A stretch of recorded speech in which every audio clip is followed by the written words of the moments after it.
देव भगवान की जय। प्यारे कृष्ण कन्हैया लाल की जय।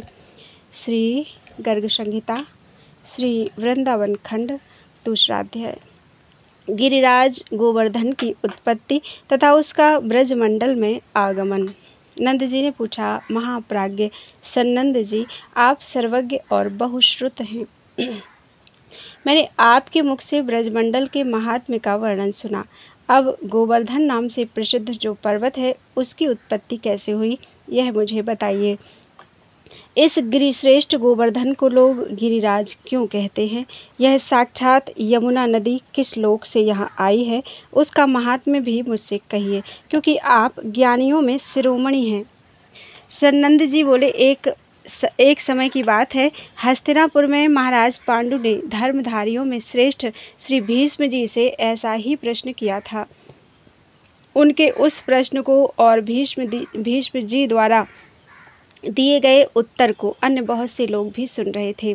उस समय भीष्म जी ने जो उत्तर दिया वही मैं यहाँ सुना रहा हूँ। साक्षात परिपूर्णतम भगवान श्री कृष्ण, जो असंख्य ब्रह्मांडों के अधिपति, गोलोक के नाथ और सब कुछ करने में समर्थ हैं, जब पृथ्वी का भार उतारने के लिए स्वयं इस भूतल पर पधारने लगे, तब उन जनार्दन देव ने अपनी प्राण वल्लभा राधा से कहा, प्रिय, तुम मेरे वियोग से भयभीत रहती हो, अतः भीरू तुम भी भूतल पर चलो। श्री राधा जी बोली, प्राणनाथ, जहाँ वृंदावन नहीं है, जहाँ यह यमुना नदी नहीं है तथा जहाँ गोवर्धन पर्वत नहीं है, वहाँ मेरे मन को सुख नहीं मिल सकता। सन्नंद जी कहते हैं, नंदराज, श्री राधा की यह बात सुनकर स्वयं श्री हरि ने अपने धाम से 84 कोश विस्तृत भूमि, गोवर्धन पर्वत और यमुना नदी को भूतल पर भेजा। उस समय 84 कोश विस्तार वाली गोलोक की सर्वलोक वंदिता भूमि 24 वनों के साथ यहाँ आई। गोवर्धन पर्वत ने भारतवर्ष से पश्चिम दिशा में सालमली द्वीप के भीतर द्रोणाचल की पत्नी के गर्भ से जन्म ग्रहण किया। उस अवसर पर देवताओं ने गोवर्धन के ऊपर फूल बरसाए। हिमालय और सुमेरु आदि समस्त पर्वतों ने वहां आकर प्रणाम और परिक्रमा करके गोवर्धन का विधिवत पूजन किया। पूजन के पश्चात उन महान पर्वतों ने उसकी स्तुति आरंभ कर दी। पर्वत बोले, तुम साक्षात परिपूर्णतम भगवान श्री कृष्ण चंद्र के गोलोक धाम में, जहाँ दिव्य गौओं का समुदाय निवास करता है तथा गोपाल एवं गोप सुंदरियां शोभा पाती हैं, सुशोभित होते हो। तुम ही गोवर्धन नाम से वृंदावन में विराजते हो। इस समय तुम ही हम समस्त पर्वतों में गिरिराज हो। तुम वृंदावन की गोद में समोद निवास करने वाले गोलोक के मुकुटमणि हो तथा पूर्ण ब्रह्म परमात्मा श्री कृष्ण के हाथों में किसी विशिष्ट अवसर पर छत्र के समान शोभा पाते हो। तुम गोवर्धन को हमारा सादर नमस्कार है। सन्नंद जी कहते हैं, नंदराज, जब इस प्रकार स्तुति करके सब पर्वत अपने अपने स्थान पर चले गए, तभी से यह गिरिश्रेष्ठ गोवर्धन साक्षात गिरिराज कहलाने लगा है। एक समय मुनिश्रेष्ठ पुलस्त्य जी तीर्थ यात्रा के लिए भूतल पर भ्रमण करने लगे।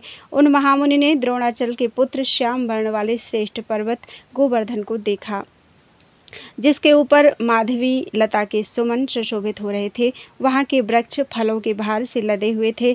निर्झरों के झरझर शब्द वहाँ गूंज रहे थे। उस पर्वत पर बड़ी शांति विराज रही थी। अपनी कंदराओं के कारण वह मंगल का धाम जान पड़ता था। सैकड़ों शिखरों से सुशोभित वह रत्नमय मनोहर शैल तपस्या करने के लिए उपयुक्त स्थान था। विविध रंग की चित्र विचित्र धातुएं उस पर्वत के अवयवों में विचित्र शोभा का आधान करती थी। उसकी भूमि ढालू थी और वहाँ नाना प्रकार के पक्षी सब ओर व्याप्त थे। मृग और बंदर आदि पशु चारों ओर फैले हुए थे। मयूरों की केकाध्वनि से मंडित गोवर्धन पर्वत मुमुक्षुओं के लिए मोक्षप्रद प्रतीत होता था। मुनिवर पुलस्त्य के मन में उस पर्वत को प्राप्त करने की इच्छा हुई। इसके लिए वे द्रोणाचल के समीप गए। द्रोणागिरि ने उनका पूजन स्वागत सत्कार किया। इसके बाद पुलस्त्य जी उस पर्वत से बोले। पुलस्त्य ने कहा, द्रोण, तुम पर्वतों के स्वामी हो। समस्त देवता तुम्हारा समादर करते हैं। तुम दिव्य औषधियों से संपन्न और मनुष्य को सदा जीवन देने वाले हो। मैं काशी का निवासी मुनि हूँ और तुम्हारे निकट याचक होकर आया हूँ। तुम अपने पुत्र गोवर्धन को मुझे दे दो।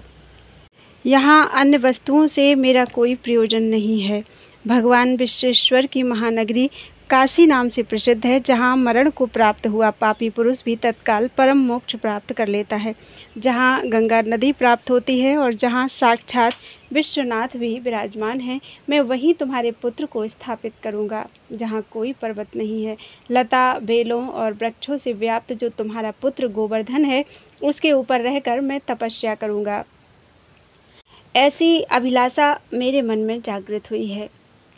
श्री सन्नंद जी कहते हैं, पुलस्त जी की यह बात सुनकर पुत्र स्नेह से बेहुल हुए द्रोणाचल के नेत्रों में आंसू भर आए। उसने पुलस्त मुनि से कहा।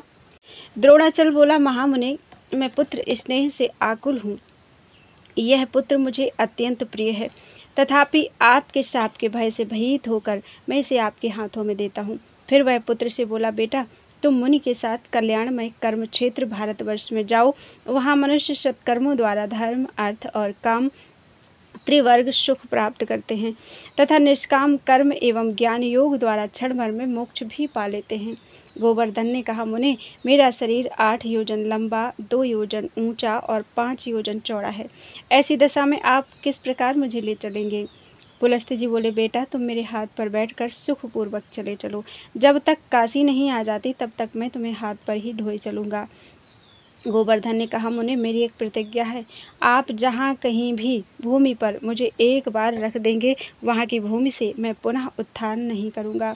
पुलस्त जी बोले, मैं इस शाल्मली देश से लेकर भारतवर्ष के कौशल देश तक तुम्हें कहीं भी रास्ते में नहीं रखूंगा, यह मेरी प्रतिज्ञा है। सन्नंद जी कहते हैं, नंदराज, तदनंतर वह महान पर्वत पिता को प्रणाम करके मुनि की हथेली पर आरूढ़ हुआ।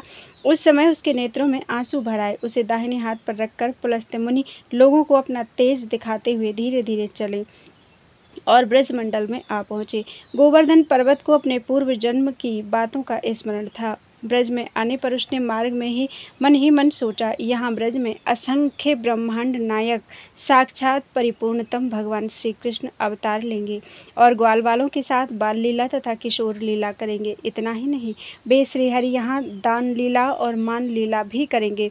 अतः मुझे यहाँ से अन्यत्र नहीं जाना चाहिए। यह ब्रजभूमि और यह यमुना नदी गोलोक से यहाँ आई है। श्री राधा के साथ भगवान श्री कृष्ण का भी यहाँ शुभ आगमन होगा। उनका उत्तम दर्शन पाकर मैं कृतकृत्य हो जाऊंगा। मन ही मन ऐसा विचार करके गोवर्धन ने मुनि की हथेली पर अपने शरीर का भार बहुत अधिक बढ़ा लिया। उस समय मुनि अत्यंत थक गए। उन्हें पहले की कही हुई बात की याद नहीं रही। उन्होंने पर्वत को हाथ से उतार कर ब्रजमंडल में रख दिया। बाहर से पीड़ित तो वे थे ही, लघु शंका से निवृत्त होने के लिए चले गए। शौच क्रिया करके जल में स्नान करने के पश्चात मुनिवर पुलस्त ने उत्तम पर्वत गोवर्धन से कहा, अब उठो। अधिक भार से संपन्न होने के कारण जब वह दोनों हाथ से नहीं उठा, तब महामुनि पुलस्त ने उसे अपने तेज और बल से उठा लेने का उपक्रम किया। मुनि ने स्नेह से भीगी वाणी द्वारा द्रोण नंदन गिरिराज को ग्रहण करने का संपूर्ण शक्ति से प्रयास किया, किंतु वह एक अंगुल भी टस से मस नहीं हुआ। तब पुलस्त जी बोले, गिरिश्रेष्ठ, चलो चलो, भार अधिक ना बढ़ाओ। मैं जान गया तुम रूठे हुए हो, शीघ्र बताओ तुम्हारा क्या अभिप्राय है। गोवर्धन बोला, मुनि, इसमें मेरा दोष नहीं है। आपने ही मुझे यहाँ स्थापित किया है। अब मैं यहाँ से नहीं उठूंगा। आप अपनी यह प्रतिज्ञा मैंने पहले ही प्रकट कर दी थी। सन्नंद जी कहते हैं, यह उत्तर सुनकर मुनि श्रेष्ठ पुलस्त की सारी इंद्रियां क्रोध से चंचल हो उठीं। उनके ओष्ठ भड़कने लगे। उनका अपना सारा उद्यम व्यर्थ हो जाने के कारण उन्होंने द्रोणपुत्र को शाप दे दिया। पुलस्त जी बोले, पर्वत, तू बड़ा ढीठ है। तूने मेरा मनोरथ पूर्ण नहीं किया, इसलिए तू प्रतिदिन तिल तिल भर क्षीण होता चला जा। सन्नंद जी कहते, नंद यूं कहकर पुलस्त मुनि काशी चले गए। उसी दिन से यह गोवर्धन पर्वत प्रतिदिन तिल तिल करके क्षीण होता चला जा रहा है। जब तक भागीरथी गंगा और गोवर्धन पर्वत इस भूतल पर विद्यमान है, तब तक कली का प्रभाव कदापि नहीं पड़ेगा। गोवर्धन का यह प्रकट चरित्र परम पवित्र है और मनुष्यों के बड़े बड़े पापों का नाश करने वाला है। यह प्रसंग मैंने तुम्हारे सामने कहा है, जो भूमंडल में रुचिर और अद्भुत है। यह उत्तम मोक्ष प्रदान करने वाला है। इसमें कोई आश्चर्य की बात नहीं है। इस प्रकार श्री गर्ग संहिता में श्री वृंदावन खंड के अंतर्गत गिरिराज की उत्पत्ति का वर्णन नामक दूसरा अध्याय पूरा हुआ। बोलो वृंदावन बिहारी लाल की जय। त्वदीयं वस्तु गोविन्दं तुभ्यमेव समर्पितम्।